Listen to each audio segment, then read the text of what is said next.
care about appropriate weight loss and even weight gain, then from a root cause perspective, that's symptomology. That means that it's really not about body fat, it really is about skeletal muscle. And issues within skeletal muscle happen decades before you're even gaining weight, before there's adiposity. These issues with adiposity, they're multifactorial, but one cannot discount the role of skeletal muscle as the root cause of all of these diseases. Welcome to Hormone Happy Hour. We are your hosts, Yasmin and Kea. And in 2021, we started a company called beeya that's dedicated to empowering women to take control of their health and understand their hormones. And in the process, we've learned so much from experts all around the world, and we can't keep that information to ourselves. So here we are sharing it with the world because everyone deserves healthy and happy hormones. So Yasmin, hormone happy hour time. Cheers to you. What are you drinking? Cheers. Yes. So mine might be a little basic right now, but I just was telling you, I came back from a walk. I'm trying to pop out of the house more often, incorporate more sunlight, and I got a little thirsty. So I just have water with electrolytes, and we use this brand. Have you heard about it? Light Pow? Yes. Is it Light? Light? What is it? Is it Light Show? Is it? Maybe it's the brand is Light Line. Maybe this is one of their ones, but cool. It's just an electrolyte powder. I use it with water every time I'm feeling thirsty. I'm trying to keep my dehydration game on point and drink enough water every day. So that's what I'm drinking. But you are way more interesting than me with all your drinks. So tell me, girl, what are you drinking? I mean, it's really, so this is Spindrift because I know you don't like sparkling water, but I love sparkling water, and all of the really popular brands were all tested to be positive with some really toxic stuff. So I've been trying to have better varieties. I like Spindrift because it's just carbonated water, raspberry puree, and lime juice, and that's it. So it doesn't have any funky natural flavors or anything like that. So I need to chill with the sparkling water, but I can't. It's an addiction. But what's nice about you is you don't drink it quickly, right? You kind of sip on it all day, right? Or am I making that up? No, it's so true. It takes me probably about an hour to finish my coffee, and maybe I'll drink, if I have a beverage, it's about 2 hours that I'll be sipping on it. But yeah, I don't pound anything. I just like having a lot of beverages around, taking a few sips of each one. And yeah. If I have sparkling water, the reason why I don't love it, because I OD, I'll drink the whole thing in 10 minutes and then I feel bloated, and it's so much. Yeah, I guess it's the bloated feeling. So I just never drink it, but maybe sipping on it is a way to go. Normal the bubbles can mess people up. Yeah. Well, I wanted to start today's episode by talking about something very cool. Yasmin, you recently went on a guided psilocybin retreat. For anyone who doesn't know what psilocybin is, it's mushrooms. It's magical mushrooms. So you went with some of our family members, and I want to hear about it. How was this trip for you? Oh my gosh, we'll have to do another episode to talk more about it, but it was amazing. And, Kea mentioned we went with family. So I was with her parents. So my in-laws, Drew, my husband, a good friend of ours, our brother-in-law, another friend. So it was a big family friend reunion. And, it was interesting. It's funny because I had so many people hit me up asking me Yasmin, tell me everything. How was the journey? How was the experience?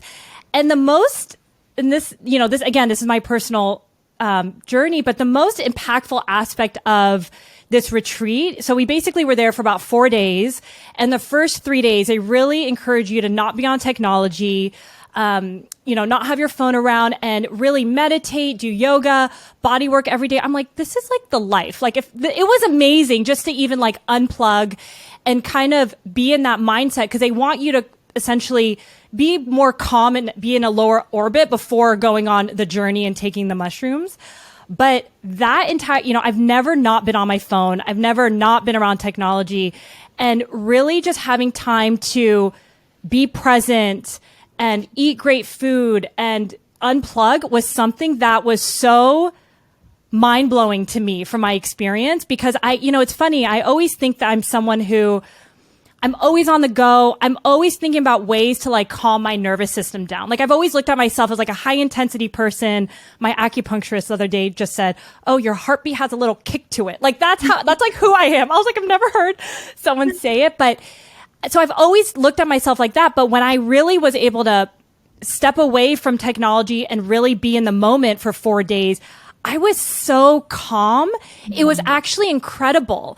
And so, me leaving that experience is like, how can I integrate these mindfulness practices, maybe slow down a little bit, because I'm always 150 like miles per hour, because being calm just allows you to just be more in the moment, be more fulfilled. It's easier as a leader running a business, doing like 2 podcasts. It just makes things just more, I don't like the word easier, but just more fulfilling from my perspective. So I know that was a lot right there. So that was like the general feeling, but the journey itself, I'll try to keep it quick.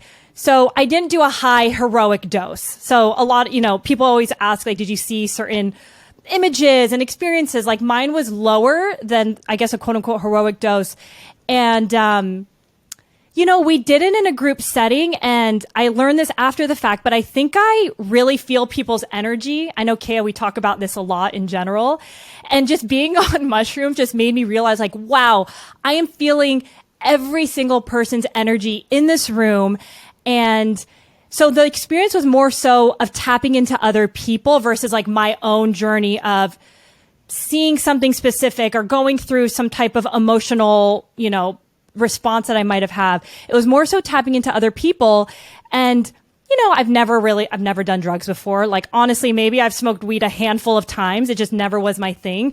So I kind of went in there a little bit with some fear, right? So I had that like light level fear. So anytime somebody was making noises or laughing and I thought they'd be crying, like I kind of got a little nervous, but throughout the whole time, I was actually, again, calmer than I thought. I was like, wow, despite me being nervous about this and hearing this noise, over the course of a few hours, I just realized like, wow, I'm actually very calm and I'm good. Like I'm actually good when I go within with myself. So a long-winded way of 4 days of just me realizing that the power is within me, right? And if I can just tap into that more often in my day-to-day, it's very different when you're in a retreat and you're not working, you're not in your day-to-day, but it's also like, how do you take that and incorporate it in your normal life, right? Where you're on calls, you're on Zooms, you're doing a bunch of things.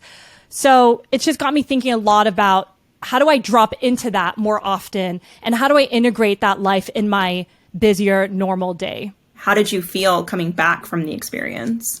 It was a transition, like dropping into life, but I think actually one thing that I started doing, and I think we talked about this in another podcast interview, which is coming out soon with Mona.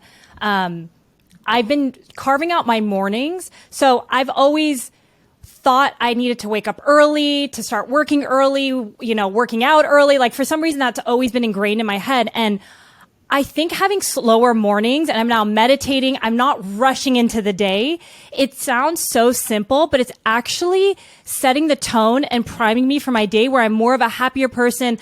I know my intentions going into the day of like, what's the bigger message? What's the impact? What's the goal I want to make versus going straight to those 5 emails. And next thing you know, it's like 10 a.m., 12 p.m. So, I would say that is something that I've taken from my time in this retreat is just slower mornings where I can meditate. And listen, some days are busier than others. Like I had a really busy week. We just hired somebody. Shout out to Lydia, who's amazing. And it was a busier week, but even if I got 10 minutes of that morning, it was still game changing. So that's kind of one practice I'm doing. I'm still trying to figure out other things I can integrate. I just went on a walk, so like more movement and breaks throughout the day. But those have actually been super game changing for me. Yeah. And I think that one thing people don't or at least I'll speak for myself. One thing that I didn't realize is that your health and your wellness is a journey. It's not a destination. So it's not that, hey, for 6 months, I'm going to meditate and then I'm going to be enlightened. Or for 6 months, I'm going to work out and I'm going to be in great shape. And then that's it. No, this is something that is a daily commitment.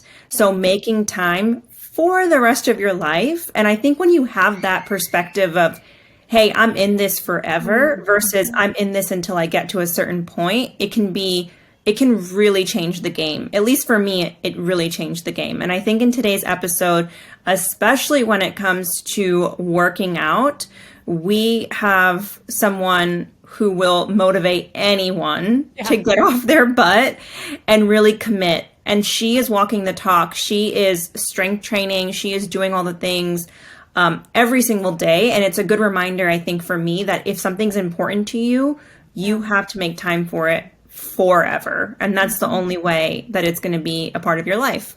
So that brings us to today's episode. Yes, and today's guest is Dr. Gabrielle Lyon. And Dr. Gabrielle Lyon is a Washington University fellowship-trained physician in nutritional science and geriatrics and is board certified in family medicine. She completed her undergraduate degree in human nutrition, vitamins, and mineral metabolism at the University of Illinois.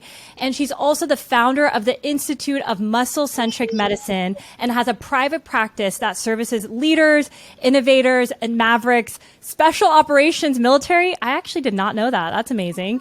And executives in their respective fields. So Dr. Gabrielle Lyon's husband is, I believe, a Navy SEAL. So she works with a lot of people in the military, and she's super inspiring that way. And I think the thing that I took away from this episode is I've never been more inspired to just become a badass strength trainer. And I think I fully understand the importance of muscle and muscle as the organ of longevity. I think that you're going to walk away from this episode feeling like if I don't work on my muscle, if I don't use it, I'm going to lose it. And that doesn't mean just for your actual muscles. It means for your brain. It means for your heart. It means for your total body. I love that, Kaya. And I actually loved how Dr. Lyon just talked about her recommendations around protein, because I always feel like, am I eating enough protein? And how much is too much? How much is too little? And she really goes into all of those details and honestly how so many women are deficient in protein. So I really loved her recommendations around that. Yeah. So if you are looking for specific recommendations around how much protein to eat per meal, what does that look like? What are vegetarian sources of protein? You're going to want to check this episode out. So let's get into it. I want to talk about weight loss and weight gain. Okay. The weight loss industry is obviously huge and targeting women from like the moment that we hit puberty and for the rest of our lives. But you actually, and it's focused primarily on calories in, calories out, fad dieting, but you have a different viewpoint, which kind of talks about over fat and under muscled. And I don't hear anyone talk about this. It's not hit mainstream and it's so important. So can you dive into this? Yeah. And, it's really funny for the listener. Kaya, how long have we known each other now? 8 years or something. A long time. And how long have I been talking about this? For the whole time. For the whole time. And that just is a little bit of perspective in this concept of exactly what you're talking about. So over fat versus under muscled. And absolutely, you hit the nail on the head. When we think about obesity, weight loss, weight gain, everybody targets adiposity, which is essentially body fat. And I can appreciate why. And typically it's because that's what you see. And perhaps, from a female perspective, it really affects the way people feel about themselves. I also have to say, coming from a place of root cause, we've totally missed the mark. If we care about appropriate weight loss and even weight gain, then from a root cause perspective, that's symptomology. Okay, so the listener is thinking, well, what does that mean? That means that it's really not about body fat. It really is about skeletal muscle. And issues within skeletal muscle happen decades before, right? Before you're even gaining weight, before there's adiposity. And I hesitate to say this in black and white terms because obviously obesity, these issues with adiposity, they're multifactorial, just meaning they have multiple causes. But one cannot discount the role of skeletal muscle as the root cause of all of these diseases. And what do I mean by the root cause of these diseases? typically we're thinking about obesity and metabolic dysfunction and dysregulation and diabetes, cardiovascular disease, elevated blood markers like triglycerides, the thing that the listener probably goes to their doctor and is like, hey, what's up with this? Mm-hmm. Well, that's all very relevant. And the reality is these issues are directly affected by skeletal muscle. And that is why I believe that we don't actually have an obesity epidemic. I think that we have a muscle crisis. That's so interesting. So what does it mean to be under-muscled? Yeah, great question.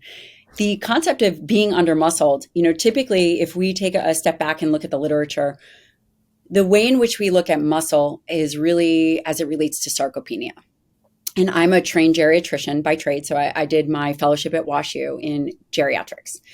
And for people that don't know, geriatrics is specializing in the ages of people over the age of 65. So it's really this aging trajectory, right? So I did obesity medicine in my research, and then I looked at obesity medicine, and then this trajectory of aging, which is really about sarcopenia and loss of muscle mass. Okay. And there are very clear parameters of what a sarcopenic, I say clear parameters. There's a working model of what we believe sarcopenia is. And typically, it's overall decrease in muscle mass at a certain percentage and a decrease in muscle function.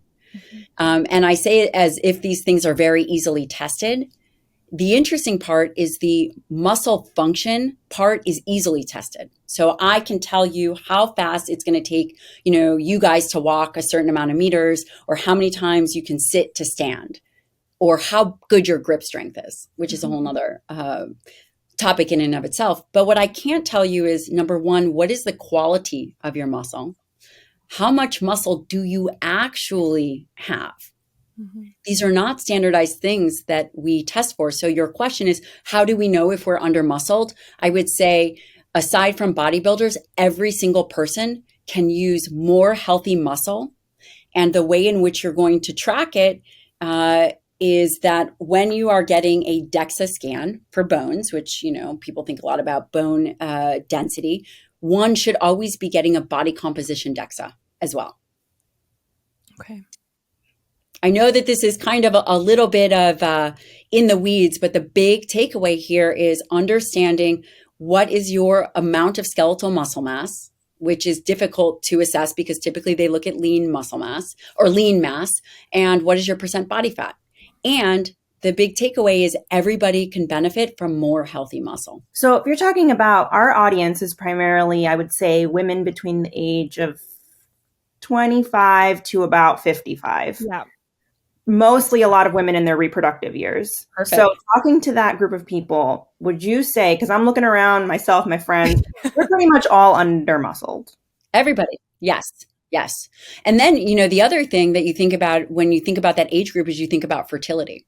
Mm-hmm. And PCOS, I believe there's a huge component of PCOS, which is polycystic ovarian syndrome, and that really affects fertility, which a woman doesn't ovulate appropriately. Her cycles are irregular. There's a component of that is skeletal muscle related.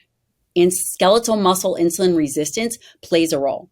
And looking at making sure that your muscles are strong and healthy, resistance exercise, appropriate protein can actually help with PCOS. And that's a really big takeaway for women in their reproductive years. Yeah. I think I was talking to a PCOS doctor, and she said in the literature, exercise is the number one thing that they've seen that can impact PCOS. And you don't really, your doctor gives you the diagnosis, oh, you have PCOS, here's a birth control pill, but they're not telling you go lift weights. Yeah, it's tough. It's tough, right? A provider can't be good at everything. And there are fitness professionals that have spent their life being fitness professionals and exercise physiologists. And it becomes very challenging because there isn't a standardization of exercise. There's a standardization of nutrition and a standardization of blood markers. But when it comes to exercise, the biggest challenge is the exercise prescriptions are not typically standardized, right? So there's multiple different inputs to get an outcome, and what do I mean by that? Whether it's resistance training for strength or hypertrophy, is it cardiovascular activity that's like a zone 2 kind of low level activity, or is it high intensity interval training or sprint interval training? And what you're actually pointing out is a huge gap in our ability to move the needle for people because there is not a standardization of exercise, even in the terminology of what's being done. And then if you take it one step further, it's much easier to measure nutrition and medicine and algorithmic outputs. For example, if someone was treating PCOS and they say, okay, we're going to use metformin, you'll be able to give 500 milligrams of metformin twice a day and potentially look at an outcome. I'll say, I want you to have 120 grams of protein and 120 grams of carbohydrates and 90 grams of fat, and I can measure the outcome. So I can measure the input and I can measure the outcome. When it comes to exercise, and specifically as it relates to exercise recommendations to improve being under muscled, I could say, hey, you ladies, I want you to go out and squat. And one of you might be able to squat and actually activate your quads and your glutes, whereas the other person might be squatting and might be all back. So and you might eventually get stronger, but the input and the output is so much more difficult. Movement is so much more difficult to really look at that outcome. And I'm curious, Gabrielle, like you know, in your practice, what are the guidelines you recommend when it comes to exercise or fitness? You know, whether it's someone in the reproductive years or kind of going into perimenopause and menopause. I know there's a lot in there, but. Yeah. Well, number one, we always collaborate with their trainers to get a sense of, okay, what is their baseline body composition? What is their skeletal muscle mass? What is their body fat percentage? What is their marker? So we look at everything. Without a shadow of a doubt, though, there are fundamental things. Again, so exercise, the goal of exercise is to create a stimulus and an adaptation for a particular outcome.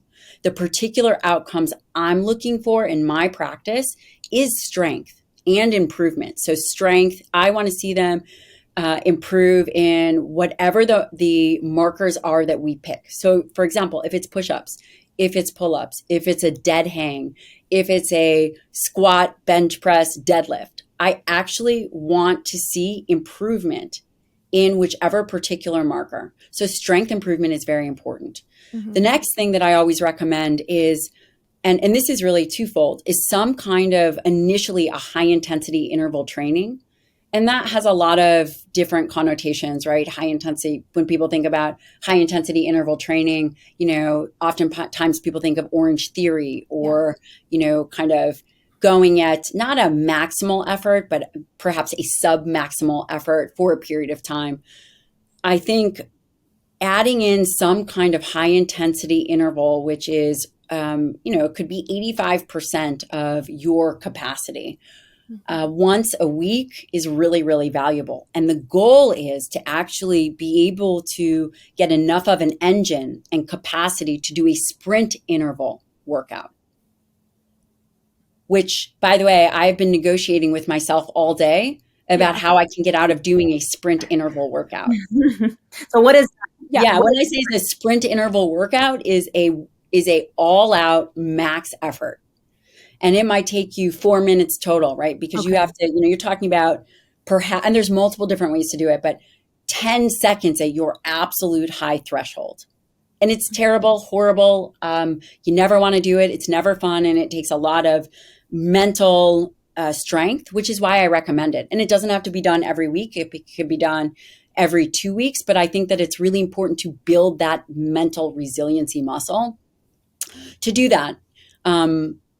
You know, and so those are the things that I recommend. And then the other thing is a baseline of cardiovascular activity. And the current recommendation is 150 minutes of moderate to vigorous activity, which is 30 minutes a day. And that could be just getting your heart rate up, you know, where you're still talking, that kind of a thing. Sounds like a lot of activity, right? It does. So we're looking at building strength at least how many times a week? 3 to 4 times a week, strength or hypertrophy. And I want the listener to understand there's so many different ways to do it, but pick one, execute on it, and then go from there. So this is, you know, an appropriate way for a beginner to start. Yep. Okay. So we're looking at strength or hypertrophy 3 times a week. Cardio 30 minutes a day in some capacity. Or just 150 minutes, like figure out how that's going to work. How that works. Yep. And that's easy. Like take your dog for a jog or your kid for a jog or your husband, whatever it is. Get on the bike. And that could probably even be play, sports, tennis, just ways to incorporate fun into your life.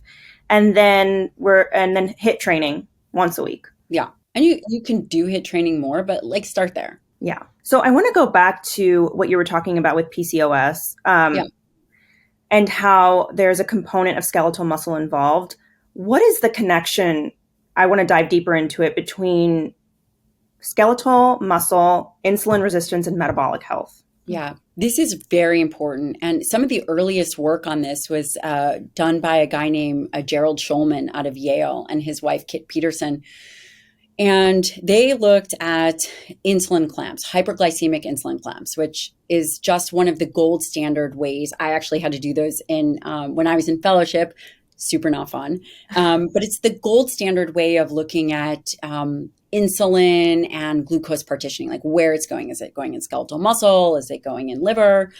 And, there are a lot of challenges with an insulin clamp, but, the big part about this is he determined, and some of his research determined, that insulin resistance, and listen, if you ask where insulin resistance starts, and you Google it, you'll find a million different places, right? This is an ongoing hypothesis, and there's multiple different people with multiple different perspectives.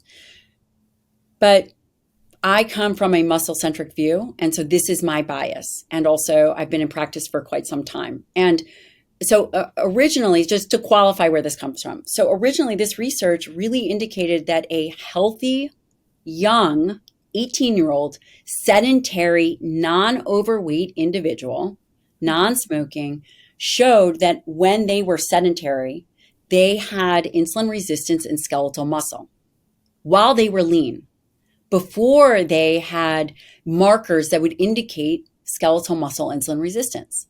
So where does this play a role? Well, number one is understanding that by the time you are, quote, pre-diabetic, by the time you are starting to see elevations in blood sugar, by the time you are starting to see elevations in insulin, fasting insulin, you are already in a pathologic state. You already have dysfunctional skeletal muscle. Mm-hmm. If you are sedentary, you likely have dysfunctional muscle. That's a big deal. That's a big deal because, again, we're always talking about obesity as obesity is like this endpoint. There's been disease already happening way before that. Mm-hmm. Where does insulin resistance and metabolic health come into play? Well, let's talk about, as I think about, you mentioned something in the beginning of this conversation, and you said people always talk about calories in, calories out as this model for weight loss. And then the next kind of realm or pillar would be the carbohydrate insulin model. Well, I believe that there's a third model, and I am working on a white paper about this with my mentor, Dr. Donald Lehman, and I believe that there is a muscle-centric model of obesity, meaning before we are talking about carbohydrates and insulin, we have to understand skeletal muscle is the primary point for glucose disposal. So what's glucose disposal? When you eat food, when you eat carbohydrates, it has to go somewhere. Storage form in liver is minimal. The primary site for glucose disposal is skeletal muscle. That is the primary site. Once that is dysfunctional or full, right? Everyone has heard of, when you eat, right? Obviously, it goes through a process of carbohydrates go through a process of digestion, and then it goes into the bloodstream. Well, it has to go somewhere. And the primary site is skeletal muscle. So it goes to skeletal muscle. If that muscle is unhealthy and that muscle is not exercised and that muscle has high amounts of fatty acid metabolites, and it's kind of like thinking about if your skeletal muscle looks like a marbled steak, right? Essentially, I say this simply, but it could be fat in the muscle, fat around the muscle. It has to go somewhere. And it goes back, it stays in the bloodstream. So this is the primary site. And then you're getting adiposity, and then you're getting fatty liver. So one must understand that if you want to think about metabolic correction, you must address skeletal muscle for glucose disposal, fatty acid oxidation. The majority of your mitochondria are also in skeletal muscle. So really energy utilization is happening in skeletal muscle. Skeletal muscle makes up 40% of your body. And Gabrielle, I have a question, and I probably should have asked this earlier in the interview, but it might be very basic. Can you talk about what skeletal muscle is relative to other muscles? Because you said it's 40%. So be curious to know about that. Well, my husband would joke and say he's like 55% skeletal muscle, but whatever. There are three major types of muscle. There's smooth muscle. Oftentimes you think about the uterus. There's cardiac muscle, and there's skeletal muscle. Skeletal muscle it's a striated muscle under voluntary control, which is incredible to think about it, because skeletal muscle is not just this nebulous kind of tissue. It's actually in and of its whole an endocrine organ. It is actually an organ system, much like the cardiovascular system, much like the pulmonary system or the lungs. Skeletal muscle is in and of itself its own endocrine organ, its own metabolic system. And skeletal muscle is the muscles like the bicep or the quad or the glutes, these muscles under voluntary control. Got it. And by the way, for the moms out there and for the soon-to-be moms, the healthier you are in pregnancy, the healthier your baby is going to be. The fitter you are, it's really interesting. We're starting to believe that there is some translation to the physical capacity of the child. Wow. I mean, that's pretty cool. And that, physical activity, when you think about natural strength and strength, like I talked about, the time in which that's really built is during the time when an individual is growing, and especially during adolescence. So I know that that's a sidebar, but I also know that we have a lot of female listeners, and what's more important than the health of your child or soon to be child or, any of those domains. Yeah, I want to get into that because I have some questions around it too, but I want to make sure that we wrap up what we were saying before. So, we were talking about metabolic health and skeletal muscle as the primary, where is its role? Yes. Where is its role in health? So basically, as you're eating, this is skeletal muscle is the primary site. So insulin resistance is simply, so insulin is made in the pancreas. It's made in the beta cells in the pancreas. And its role when you are younger is growth, quite frankly. And as you get older, this is really important to understand, is that insulin's primary role is when an individual is younger, right? It is a growth, like it's an anabolic hormone. And growth in all things, growth in muscle. As you age, it no longer is a growth hormone per se. You are not growing. Where it comes into play is its primary role is to regulate glucose. So as glucose enters the body, the pancreas produces insulin to move glucose out of those cells, out of the bloodstream into the cells in the body. Yeah. So I think what I love about this third model that you're talking about is that it's kind of empowering, because it's another way that people who are dealing with metabolic dysfunction can attack the problem. 100%. They can do diet. They can, if they need the meds, whatever it is, working with their doctor. But then this is like, hey, if you're out there, you're listening to this, you have prediabetes, you have insulin resistance, there's this whole field that you can step into that can change your life. Tell me one other endocrine system that we have direct control over, control over. I have goosebumps. It's very empowering and it's critical. So basically what's happened is there's been this perpetuation of a very disempowering model. Obesity has not gotten better. It's only gotten worse. And, and I think in business, right? In business, when you identify the problem, you can course correct the problem. But if you identify the wrong problem, you're never going to get to the end point. So right now, we've identified the wrong problem. The problem is not obesity. Yes, is obesity an issue? Is obesity unhealthy? Does it drive low-grade inflammation? Absolutely. My argument here is that paradigms are working models that we create. And when I say we, I say globally, we have created this paradigm that is incredibly limited. It's a paradigm around obesity. But if obesity is here, it's kind of like the tip of the iceberg. This is muscle. Like, this is the real part. This is the part that we actually can control. This is the part that changes as we get older. This part, this skeletal muscle piece, is the piece that we have direct influence over and is actually the key to health. It's the organ of longevity. And if we can understand and appreciate it as an organ system, we then can shift and understand that everything we do should not be targeted towards obesity or fat. Everything we do needs to be targeted to skeletal muscle, because we can directly influence it and change the trajectory of the way we age. I love that. And I love when you say it's the organ of longevity.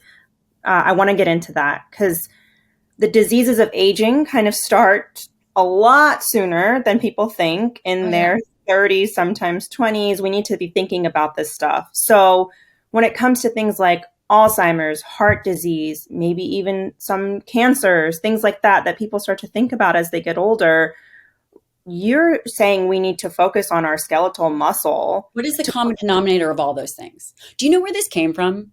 So I was in my fellowship at WashU, and I was working on this study where I was looking at waist, circumference, and brain volume. So basically, waist circumference, brain volume, cognitive function, right? Because a part of a fellow's job is you run an obesity clinic and you run a cognitive clinic. And I realized I had this moment. I was working with one of these participants, and I had this moment where I kept seeing all these participants, and one participant, I became very attached to. And she, was like a mom of 3, and she'd always put everyone first, and 15, 20 pounds overweight, constantly yo-yo dieting, and really buying into this obesity model. And I imaged her brain, and her brain looked like an Alzheimer's brain. Wow. And I felt I felt like I failed her, even though I obviously had just met her. I maybe felt, like a disproportionate amount of responsibility. But I realized, thinking about her, we failed her. And then I had this aha moment, right? That all the people that I was seeing in the obesity clinic, on the hospital wards, like the Alzheimer component, the Alzheimer clinic, the nursing homes, it wasn't that they all had obesity. The major common denominator was they all had dysfunctional muscle. And so you said to me, well, Gabrielle, you're saying that cardiovascular disease, Alzheimer's, diabetes, obesity, that all of these things, what do they have in common? Well, on the surface, one could say metabolic dysfunction, and I would agree with that. Mm-hmm. But I would also say you don't have to be overweight to get heart disease. You don't have to be overweight to get Alzheimer's. But you all have to have some kind of level. I mean, I say this like you all, there's genetic components of metabolic dysfunction. And that metabolic dysfunction originates in skeletal muscle. So you're saying everybody's talking about metabolic dysfunction, which is here. Yeah. And we need to go here. Like, okay, it's great. It's so odd to me. They're talking about elevated levels of triglycerides, and they're talking about too much carbohydrate consumption. And we're talking about levels of fasting glucose that's elevated, and elevated levels of insulin. And it's like obesity, carbohydrates, calories in, calories out. Okay, but that's all great. How does that happen? Yeah. Where does that happen from? Right. If we can take the blinders off the paradigms of which that we have self-imposed and created, then we can actually address the real problem that I believe is the real problem. And the real problem is skeletal muscle. And what's mind-blowing, I heard you say in another interview that, especially for women, as you enter perimenopause and menopause, you have a rapid decline in muscle mass, right? Yeah. So it's like more so important for women to be thinking about. Absolutely. Absolutely. And it doesn't have to happen. But you have to understand that the habits that you set up in your 30s, the capacity in which you are moving, it's so fascinating because physical activity and movement is, chances are nobody's getting enough. And we're so disconnected from what the body should be doing because we are sedentary. Even if you are going to bang it out in CrossFit for an hour a day, then you're coming back and sitting down. We are sedentary, and that is the reality of what has now happened. We have to really incorporate and actively think about ways to include more movement and things that are a bit physically uncomfortable. Yeah. And we are so far removed from that it's no surprise to me that we have this decline that happens. I'm especially passionate about this for the South Asian community because South Asian women are lean. Yes. They might not have the typical signs of having metabolic dysfunction, Exactly. but I don't want to say all, but many women get to a certain age, they go through menopause, postmenopause, they have osteoporosis. They can't even really walk well. They can't lift themselves into a car. It's just a rapid decline that nobody would see because there's a doctor might say, oh, you're lean, you're fine. I so appreciate you brought that up. I would argue that bone density decreases for nearly everybody. Bone density, men and women, bone density is going to decrease. There's not much that we can do about it. So yes, you can do drug interventions.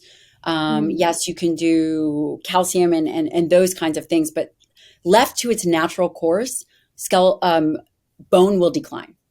Skeletal muscle doesn't necessarily have to. Wow. Skeletal muscle is likely a bigger predictor and has more impact on fracture risk than bone density. Wow. Skeletal muscle likely has more of an impact on fracture risk than bone quality. Because if you have healthy skeletal muscle, you are able to navigate, you are able to avoid falls, you are able to have a certain amount of strength. And that's critical to understand. Yeah. Shout it from the rooftops because I know. Don't get me started. You know me. Like, come on.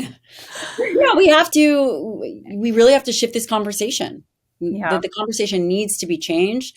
And the biggest danger that we have as humans and with the internet and with social media is that it's almost as if once we get into one way of thinking, if we don't question where these thought processes came from and how effective we are, it's almost like a mass mentality. And so we'll continue to reiterate that. Yeah. And that's dangerous. Absolutely. If the ultimate endpoint for health and wellness is aging well. Which I think for most people, if they answered, they would say yes. Yeah. Yeah. I do want to talk about the dietary component, especially when it comes to protein, because you are the protein gal. I grew up vegetarian, definitely under eating protein. That shifted in my 20s.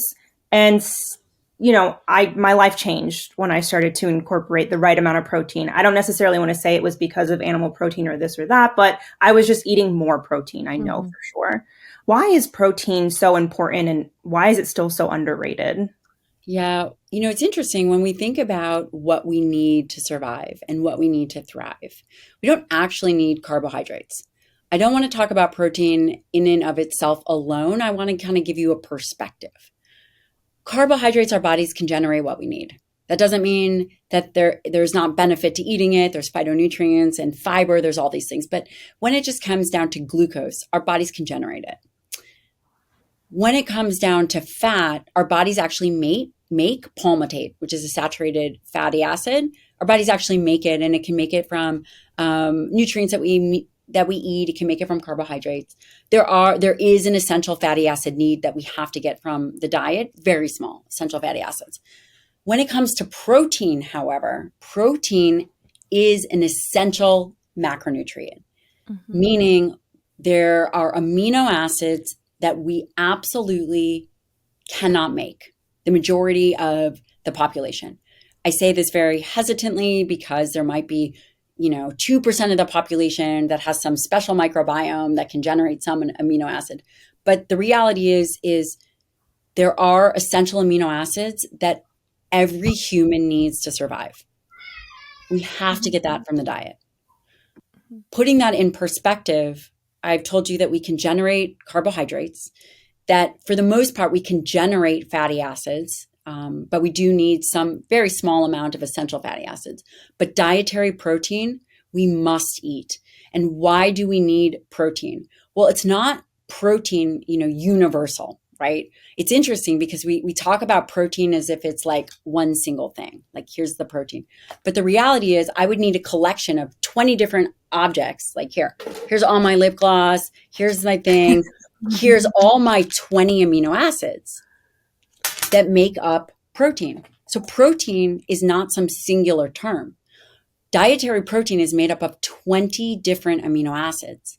Of those 20 different amino acids, 9 of which are essential. We have to get them from the diet. And every essential amino acid has its own role. And the other big thing is they're not all equally essential. So these 9 amino acids, these 9 essential amino acids are not equally essential. Mm-hmm. What does that mean? You're like, well, what does that mean? Out of those 9 essential amino acids, there are the branch chain amino acids. And a branch chain amino acid is simply the structure of the amino acid. It has a branching. Of those, there's leucine, my favorite, isoleucine, and valine. Okay? This is different than, say, tryptophan or another amino acid because leucine is in particular critical for muscle health, muscle stimulation. For example, lysine, which is another amino acid, you can get that in smaller amounts and it's no problem. Or tryptophan, you can get in smaller amounts and it's no problem. But leucine is a very unique amino acid that is required by the body to be recognized in a certain amount through food or however else you're getting it, to reach a certain blood level to trigger the effects on muscle. Essentially, what I'm saying is if you eat for muscle health, then all the other amino acids, the essential amino acids, will fall into place. And that's why I'm so passionate about muscle health. Number one, because I know muscle is the organ of longevity. And number two, which I don't often talk about, is if we eat for muscle health, all those essential amino acid needs are met. It makes it easy for people. We target the most important, and then the other needs for muscle, for example, like protein turnover. Your skin, your hair, your gut, your liver, doesn't just exist. It has to constantly rebuild. It goes through turnover process. In fact, the body probably turns over anywhere from, 250 grams of protein or more a day. It turns over. Dietary protein is part of that turnover process. And as we age, the body becomes less efficient at protein turnover. Wow. And these are just a few of the reasons, not to mention neurotransmitters, not to mention hormonal status, not to mention, anything that you could possibly think of likely comes from the foundation of these amino acids. It's what we were built upon. Mm-hmm. So for somebody who's listening to us, most likely because they're interested in their hormones, they maybe are struggling with the hormonal imbalance. Yeah. Protein is very much connected to this. Great. Let me yes, and let me do a intellectually responsible job of clarifying this. You are not going to just eat protein and not go through menopause. You are not, and if you are a guy listening to this, because you're listening to this for your wife, you are not going to just eat protein and your testosterone levels are going to skyrocket. Not going to happen. However, when you have healthy skeletal muscle and you have healthy body composition and you have low levels of inflammation because you're not a metabolic mess, your potential for optimizing your hormones and, of course, having all of the other lifestyle factor pieces together, you are going to have the best possible outcome naturally that you're going to be able to have. And that's really important to understand. In addition, when you think about dietary amino acids, you do think about these precursors for neurotransmitters. If you eat a diet high in dietary protein, are you going to somehow balance all your neurotransmitters? Not necessarily, but you are going to provide the baseline building blocks to make sure that you don't have any amino acid deficiencies, which is very uncommon. However, it's not overt deficiencies. I think that there is, it's really about optimization. So what can an individual do to be optimized, right?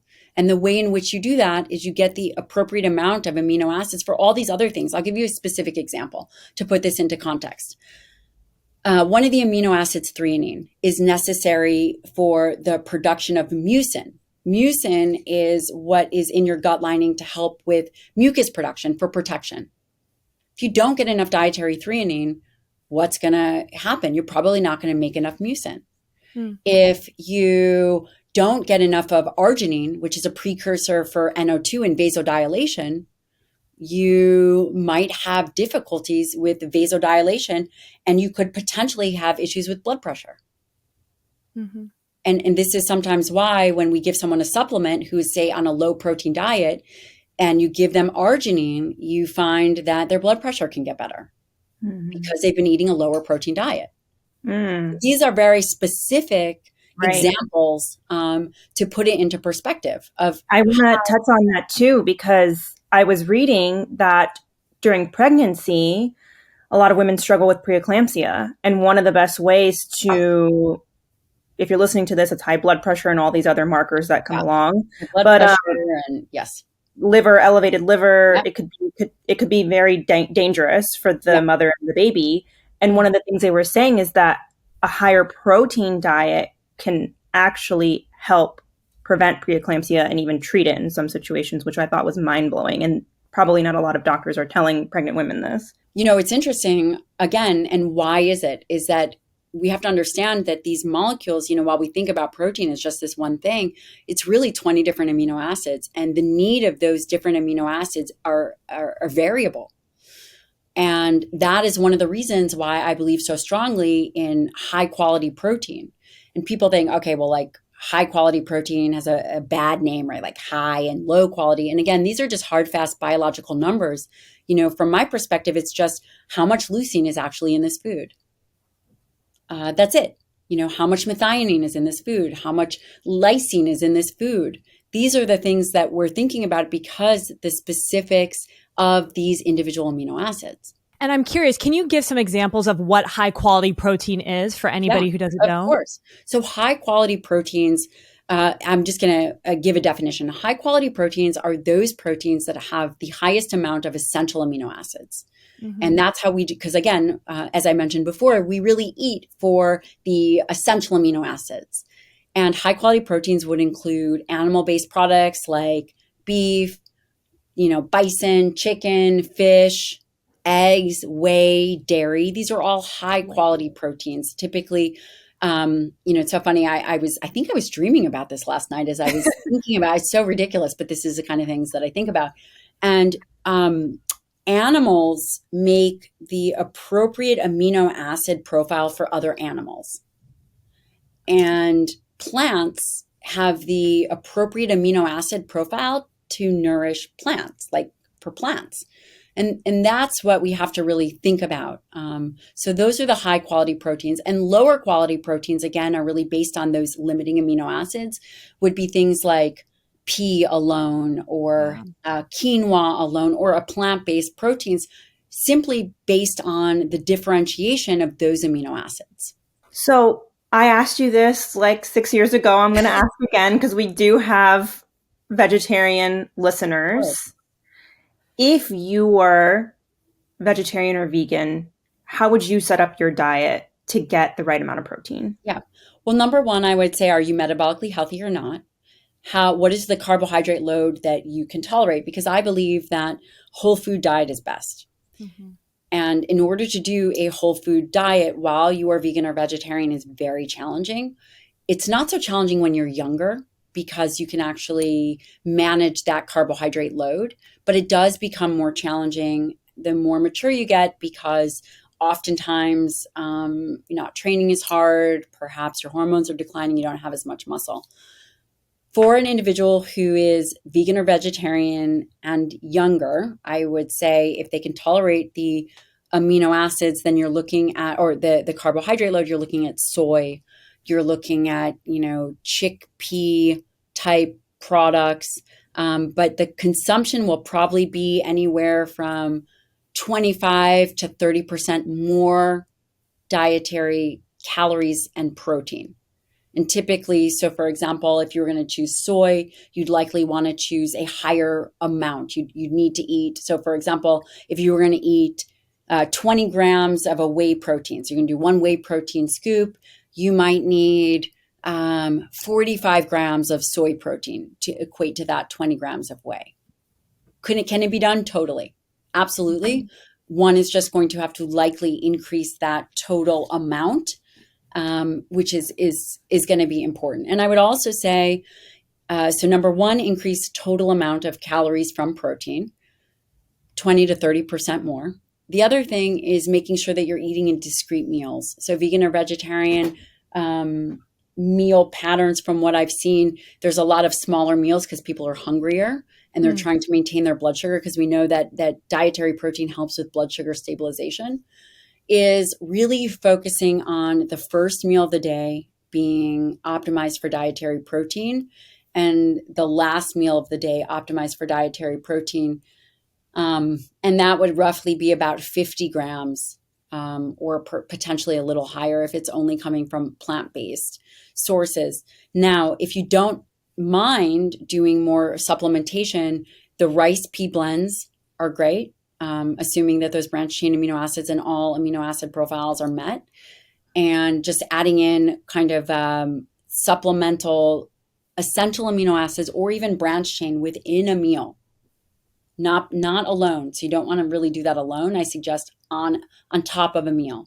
So what would that look like for a vegetarian? If a vegetarian is having a 3-ounce fish meal, adding in a scoop of branched chain amino acids would be valuable. Now, looking at somebody who eats animal protein, they eat plant foods, they eat everything. Yeah. How much protein per meal are we talking? And what is an example of what that could look like? Yeah, I recommend, so let me preface this by saying that the current RDA is 0.8 grams per kilogram, and that's the minimum to prevent deficiencies. We know the data supports that more likely than not double that would be more in an optimal range. And so you're talking about 1.8 grams per kilogram is likely going to be more optimal. To make it easy for people, I recommend 1 gram per pound ideal body weight. That can be titrated up or that can be titrated down, depending on your age, depending on your need. I think that there's no downside in having it the higher end. So 1 gram per pound ideal body weight. And this is really important to think about. Again, that first meal, no matter if you're vegan, vegetarian, or you eat meat, is most critical because you're coming off of an overnight fast. And skeletal muscle is now primed. So you're coming from a catabolic state, which simply means that it's a non-growth state. It's a breakdown state. One of the other things about skeletal muscle that I didn't mention is that it's an amino acid reservoir. And your body will pull from skeletal muscle to get those amino acid needs. Making sure that you put skeletal muscle in an anabolic state a few times during the day can be beneficial in protecting skeletal muscle. Wow. And the way to do that is really focusing on that first meal and potentially that last meal to be the most robust in protein. And that would, again, if you are an animal-based eater, 50 grams of protein, between 30 and 50, but ideally actually closer to 50. Wow. Because now you've maxed out this muscle protein synthesis effect. Wow. So I'm curious because I'm trying to I know Kay and I are both thinking like we need to up our protein for each meal. And so how do you think about what you eat? Like what is a typical meal for you? Because I feel like I'm still struggling to get that protein intake on each meal. Totally. So I actually do a lot of dairy, which I'm sure you guys are like shocked about. And I think it's just very easy to consume. So cottage cheese, it might be a cup of cottage cheese. Okay. Super easy. And that's just very easy for me. Maybe it's a little bit more, or even Greek yogurt. I do eat a lot of bison and beef. We make ground beef patties, make it super easy. We wrap them in lettuce and do whatever. I would say that those are the big ways that we do it. I love a nice ribeye. Make it easy so we don't overcomplicate it. We just really focus on dietary protein. Eggs. So we might do eggs and turkey bacon. Easy. So, and the other thing is eating dietary protein first in your meals. So for example, protein has a satiating effect because of the effect on gut hormones, effect on the brain. So eating protein first and then following it with carbohydrates is very valuable. Do you practice intermittent fasting? Do you ever? I do. And actually, for the longest time, I would say I don't care when your first meal of the day is. And I was talking to a girlfriend of mine, Kristen Holmes. Do you know her? She's a PhD. Kristen Holmes. She is part of the medical team at Whoop. And we were talking because we share a common group of a common group that we both service. So elite military operators and individuals that are like doing crazy things. And for the longest time, I would say I didn't care when you ate your first meal. And in fact, I would fast till like noon and then stop eating at 8 or even longer and then push my feeding window later. And then, I had a great conversation with her, who, by the way, she should definitely come on your podcast. She's an amazing scientist. Yeah. And she's like, well, the data, the circadian biology data, the circadian rhythm biology data would suggest that eating earlier on in the day is actually much more in line with the way humans would eat. And that in fact, that when you have them feed the same and you push that feeding window back and they're in under high stress situations, that they have more metabolic dysregulation with an isocaloric diet. Meaning isocaloric means the same macronutrient profile, just eaten later on in the day, they show disfavorable or more unfavorable blood markers. So I'm still working on it. I still like to fast during the day, but this is something that I am considering. Yeah. So traditionally right now, people are skipping typically breakfast. Right. Later, eating a huge meal at night. And the data is showing maybe that we should actually flip that. Yeah. And that you should actually eat earlier on in the day and then stop as the sun goes down. And I'm always curious how this is like with women in their reproductive years. Because whenever I don't eat breakfast, I feel completely crazy. So. Yeah. And I would say that also when I was trying to get pregnant, I had been fasting a lot and I was very athletic at the time, and one of the things is it does create this hypothalamic stress, this hypothalamic pituitary axis stress that you see a lot of female athletes go through when they are fasting. And so perhaps if you are trying to get pregnant, signaling to the body that you're in a, again, this is arbitrary, like a safe space where you can reproduce may be beneficial as opposed to going through periods of fasting. I want to talk about pre-workouts because sorry, Yasmin, I'm kind of jumping. No, please. If you're on TikTok, you're on Instagram, you see a lot of people getting up, having their pre-workout, going to the gym. What's your stand on pre-workouts and supplementing to help build muscle? Okay. So pre-workout, I am a fan. Surprise. Everyone's like, you are? Yes. Give me all the caffeine that is inappropriate. And I'm not your doctor, I'm not telling you to do this, but I have 2 very little children and a husband finishing medical school. So wow. Yes. Like, and the guy's up at 4:30 in the morning and he's like, why are you up so late? I'm like, honey, it's 5:30. Get out of here. So I am actually a huge fan of pre-workout, but I'm also aware of the risks, benefits, and consequences. So let's talk about that. The more you become accustomed to training with a stimulant, which I do use, the harder it becomes to train without it. Right. So you kind of like prep this dopamine drive to go in and train, and you're layering, you're augmenting loud music with a bunch of caffeine, with like hyping yourself up, which I do every day. Mm-hmm. And that saying, like, don't do as I do as I say. It's not necessarily a great strategy. Okay. But so there is risk to that, because it becomes very difficult to train with that same intensity if you are not doing those things. Mm-hmm. But that being said, I do use pre-workout. I do think it's very valuable. And I think that there's a consequence to that. And that consequence is, are you going to crash afterwards? Probably. Mm-hmm. Can you use it without a break? It's not ideal. Again, so the question is becoming, how do you train for health and longevity? which you do actually have to put in the work, and how do you also regulate your nervous system? And those are, we are all in seasons. So one has to determine what season are you in. Right. Like if you are trying to get pregnant, pre-workout, whatever that is might not be the thing for you. But if you know that you're slacking with your skeletal muscle mass and you're struggling with motivation and you just don't feel like it, then maybe you're going to go through a period of 2 months where you are doing every process necessary to get your mind right. Totally. And what about, I'm new to this space of pre-workout. I'm an OG of this. So there you go. So I'm going to tell you the pre-workout supplement. Like, I don't even know what that is. A pre-workout supplement. I had no idea what that even is. I know what I'm sending. I'm sending this to you. I'm excited. I'm sending it to all three of you. I'm including Drew. And you guys are never going to talk to me again. You're literally never going to talk to me ever again. Tell me, what is this? Never going to talk to me. I'll send it to Keish. I know she'll talk to me. You might never talk to me. It's fine. It's fine. So pre-workout, and that could have like beta alanine. It usually has caffeine. It might have like beetroot juice for vasodilation. It could have whatever you want. Okay. I use First Form. I have been working with that company since 2018. So this is what I use. Okay, so now I've talked to you about how you're going to blast your nervous system. So now I'm going to tell you the non-blastful nervous system techniques. There are 3 supplements that I absolutely recommend. Maybe there's 4, but I'm going to tell you for muscle health. Number 1, creatine. I was just going to ask you about that. The OG creatine.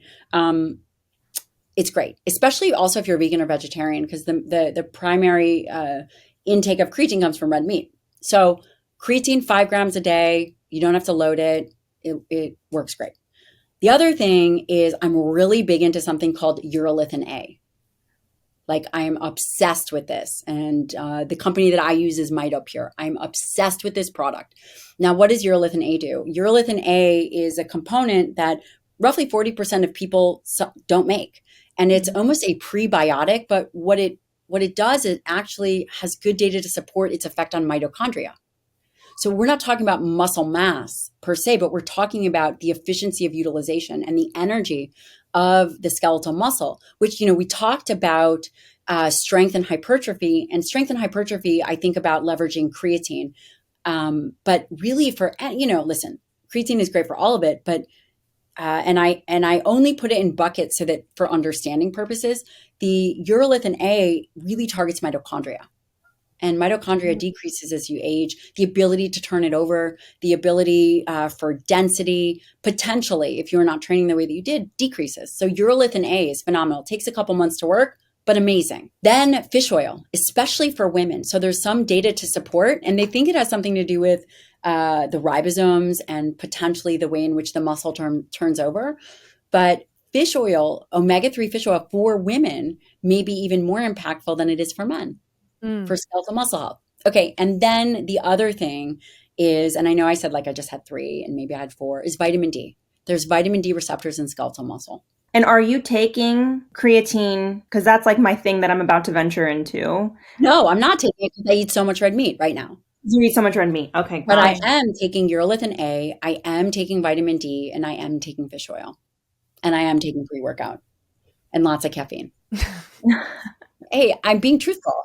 Yeah, I love it. Okay, so gosh, I had like 5 questions there, but let me think. So the other thing that we should talk about in terms of building muscle and maintaining muscle is understanding that dietary protein, you really don't want to eat small amounts throughout the day. It really should be targeted bolus amounts. And the data would suggest it doesn't matter when you eat it. So the data, like the International Society for Sports Nutrition, would argue that it doesn't necessarily, so their position statement would argue that based on the protein research, it doesn't matter when you eat protein during the day. It matters your 24-hour ingestion. And I would say, again, my research is really in aging. And of course, I trained under Dr. Donna Lehman. And I would argue that there is benefit and certainly no harm in spreading out that protein ingestion when it comes to metabolic health, because it really allows you to eat in a way where you're not binge eating later at night. You're not being disorganized and chaotic with your eating. We do know it does stimulate tissue. And we also know that overweight tissue, obese tissue, is different than healthy skeletal muscle tissue. So the response to muscle protein synthesis is actually different in an obese person or overweight person than it is in a lean person. And I think that is really underappreciated in the fact that, we look at these things and we say, okay, well, everyone should be doing it this way. And, it doesn't matter when you eat protein as long as you have it in a 24-hour period. Again, this is according to the International Society for Sports Nutrition. And I would argue as a clinician and a geriatrician that we know that certain pathologies, muscle protein synthesis is blunted. And muscle protein synthesis is really the surrogate marker for muscle growth. It's kind of the thing that we look at and we target in studies and in the literature. You were talking about aging. So I want to talk about basically what shifts throughout the various stages of a woman's life. Yeah. How is it going to change from somebody who, let's say, is my age, your age, our age, and then somebody who's going through perimenopause, and then somebody who's going through menopause and then post? Mm-hmm. When you're younger, well, let's not even say that. When you're younger, I qualify that because I'm sure I'm going to move the needle every time. But when you're in prime reproductive age, your hormones are robust. Testosterone is high, estrogen is high, progesterone, right? There's these ebbs and flows. Your capacity to build muscle, for the most part, is pretty great. And maybe it's not as great as it is in adolescence, but it's still, you still have this capacity. And as you get older, and by the way, I want to mention something else, is that there's a lot of discussion on changing and eating for your cycles and changing your workouts for your cycles. I don't actually recommend that to my patients. Interesting. I can appreciate what the data says, but if you are not an elite Olympian, that this is going to really move the needle for you, then I think that you do yourself a disservice by, number one, you are, adding another layer and barrier to execution. I've been training my whole life. I've never altered it with my periods. I have Olympians that I take care of, and they don't alter it either. But I can appreciate where some of the I think it's very interesting. And I think that if you are a certain type of elite athlete and you need to adjust those things because you're really concerned about injury or, in that way, I can appreciate that. But I think for the average woman, and I consider myself an average fitness goer, I would never change it. I don't think you're average fitness goer. So we're way below average over here. But I mean, I guess maybe my question to that is, what about people who just genuinely are so fatigued or so just their period comes and they're like, I can't even. Yeah. Okay. So then that is the exception. And, there can be that component. And then working with a physician that maybe you need a little bit more progesterone, or maybe there's some way to, maybe you need a little bit more calories. Fine, right? Those are, perhaps the exception. But I would say the majority of women, not everybody, but the majority of women, this adds a layer of complexity that really does a disservice. And that, again, that is just my clinical perspective. So there's that. Now, what happens in menopause? Menopause hormones drop, right? Perhaps, really estrogen, progesterone, testosterone, you still are obviously producing these things, but, this is no longer an ovarian production. This now comes from the adrenal glands. And this is the time where you really have to think about, in my opinion, lifting to get the stimulus that you need. And this is where heavier lifting, and listen, the data would support that whether you are lifting heavy or light, as long as you are going to a particular level of fatigue, it doesn't matter. There's this strength hypertrophy continuum. So what I am, again, I'm qualifying this because I think it's easier when we think about things in a way that can be applicable to us and to the listener. So could someone going through menopause lift and do 50 reps until she fails? Totally. And get the same result? Yes. However, I will say that this is typically the time I recommend women really start focusing on strength. and particularly strength training and actually lifting heavier and really focusing on strength. And then, it's some, component hypertrophy to maintain that muscle. And then I also recommend high intensity interval training more frequently, 2 to 3 times a week, because I actually recommend high intensity interval training over steady state for women going, post menopause, because it improves insulin sensitivity. So the stimulus is so intense that you're going in for short periods of time and you're really making a difference in insulin sensitivity over the long term as you continue to do that. So it's interesting. You're almost saying that at this stage, you need to push yourself even more, when typically in society, we would say this is the time when people slow down. Totally. And then what happens is then they go through like Jenny Craig and, oh my God, I put on weight, like all this stuff. And then it is this downturn, it's no wonder people get depressed. Mm-hmm. And then of course, sleep. So then the other thing I would say is getting tested for sleep apnea. And also I am not against, depending on someone's risks, for hormone replacement. Mm-hmm. The Women's Health Initiative really did a disservice to the conceptually thinking about hormone replacement. Obviously, everything has risks and you have to weigh the risks and benefits out. But that being said, quality of life matters. Health span matters. And, you mentioned sleep. I know we didn't talk too much about that, but it's so critical. And I don't think we talk about it enough. So you said it's important to get tested for sleep apnea. Everyone that I think has sleep apnea thinks they don't have sleep apnea. So what are some characteristics? Yeah. If someone's listening that they're like, do I have it? If they think they're okay. Everybody. Everybody. So here's the thing, right? So in my practice, I take care of a lot of women. And I would say the practice is 50% men and 50% women. The women, you just have to they'll be more likely to listen, right? Like you'll just say, listen, I really think that you should do it as progesterone, as estrogen declines, part of these play a role in respiratory drive. And they'll be like, okay, yeah, that makes sense. My hormones are decreasing. For the guys, forget it. Here's what you tell them. Now, this, by the way, is true. Every athlete I have and every Navy SEAL I have, by the way, I'm married to a SEAL, so I see these guys in volume, right? There's a lot of these guys in the practice. Every single one has sleep apnea. Mm-hmm. Wow. It's not about being overweight. It has to do, if you have a 17-inch neck, you have sleep apnea. If you have an over 17-inch neck, you have sleep apnea. That's crazy. And here's what you say. It's not about obesity, right?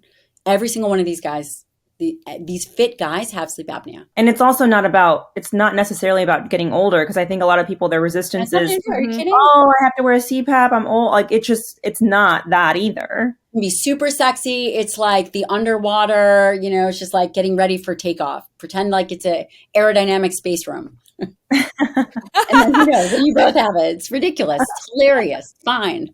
It's like getting ready for, I tease my husband, so my husband has sleep apnea, and I tease him. He literally looks like he's getting ready to go on a fighter pilot expedition.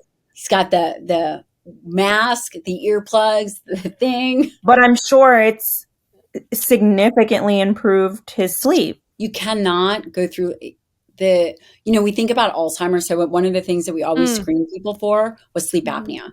If you are not getting sleep, we know that the brain, the glial cells that clean themselves, the metabolic byproducts clean themselves during your time of sleep. One of the biggest risk factors for dementia and cognitive impairment is lack of sleep and lack of deep sleep. It's a huge risk factor. Now, if only we can find a solution for the moms. Yeah. Oh, you mean that? Oh, yeah. The lack of sleep. We get a lot of questions from that because obviously sleep is so critical, and people are like, well, if I'm a mom, I'm not sleeping as well. I mean, with your patients, do you recommend, even for your own life, because I know you have 2 young kids. I do. It's really tricky. And I will say for the baby, we don't get them in the middle of the night.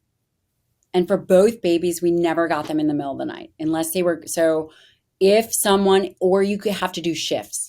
So if you know that the baby is going to be up, you have to split the shifts so that you are getting uninterrupted sleep, because you will not heal as effectively and as efficiently as you can.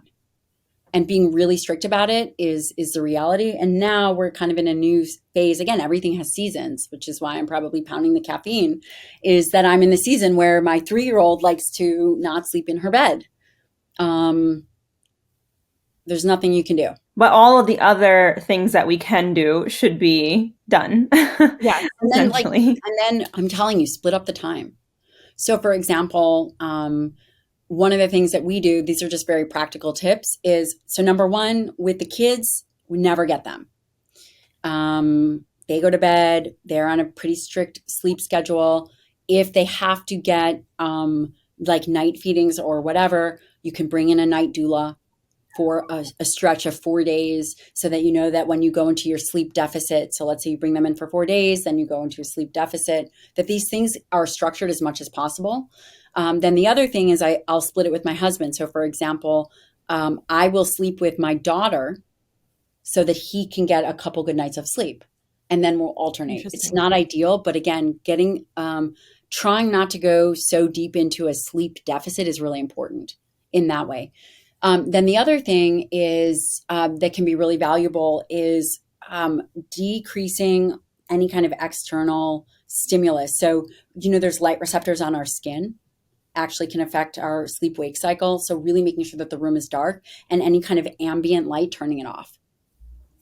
And that can be really helpful. It's interesting, right? So even if a light is on, but you have a mask on and you can't see it, you don't necessarily want light on your skin. You want it to be dark. Oh yeah. We're all about that in our household. Yeah. Yeah. I mean, Drew's always like, move your alarm clock. Like even the basic things you don't realize. We have a pitch dark room, but he's like, it makes a difference, like you were saying. And I listen to it and I have better sleep ever now. Yeah, for sure. Those are some, practical things that people can do. So I want to kind of leave people on this last note. If they are listening and they are just getting started, they pretty sedentary, they're wanting to kind of shift things around, what are the top 3 things? And they don't know anything about this space, but they know that they want to feel better. What are the things that you're telling them? So the first most important thing that they have to understand, number one, is they have to know their weakness. They have to know that the human brain is going to shy away from anything unfamiliar. Number one, because if I tell you the next couple things that I'm going to tell you, it's never even going to make it past there until we bring out into the open that the human mind will find discomfort in unfamiliarity. Period. End of story. So now if you absolutely anticipate and plan for that, now we can move to the next things. Mm-hmm. Okay, so now everyone is aware of their weaknesses. They're all going to say their handful of reasons why not, like, I don't know enough about this. I don't know how to exercise. I can't cook. I'm not going to eat this. It's not really going to matter. Am I missing anything? I mean, I'm sure that there's 10, 15 more. So, okay, now we have identified the fact that you are going to tell yourself no. That's on the side. The second thing is getting up and working with a healthcare professional, like a fitness professional. This can be online, so there's no cost barrier, right? Mm-hmm. No cost barrier. Pick someone that you trust to begin to think about and work on these things. So no cost barrier. Online training, getting to the gym. There's often a gym membership does not have to be expensive. It has to be budgeted in, right? And it could be as little as $15 a month. Mm-hmm. Let's say that, again, that you don't want to do that, then getting a kettlebell or a piece of equipment like a kettlebell that you can get from Amazon. So really getting up and moving and actually not doing the thing that you always did. Most people are like, okay, well, I've always gone out for a jog and I'm just going to do that again. That's not going to be challenging yourself, and that's not what we're looking for. So you've already done that, and that's already gotten you here. So we're not doing that anymore. We're going to find and learn a new skill. And that new skill is going to be some type of resistance training, whether it's a kettlebell or whether it's going to the gym, even if it's machines, okay? Mm-hmm. And then the third thing is really understanding where you fall in the protein spectrum. How much protein are you actually getting in a day? And really focusing on whatever that is, upping it. And your goal should be 1 gram per pound ideal body weight, and then you can adjust it from there. But just start there. Number one, identify your weaknesses and the things you're going to tell yourself. Once you push through that discomfort, you're going to start to move in a different way. So if you've always, again, done the jogging thing or the walking thing, you're going to take that off the table for yourself. And that's going to be either online exercise program or go to the gym and some kind of resistance training. And number 3, you're going to identify how much protein you're eating and how you're going to improve that. Simple. 1 gram per pound ideal body weight. So are you recommending that people count their macros? I mean, if you want to see where you are, it's the way to do it. And nobody wants to hear that. Like nobody. The reality is, do you count your money? Do you look at what your blood pressure is? Yeah. Do you know how fast you're going when you're driving?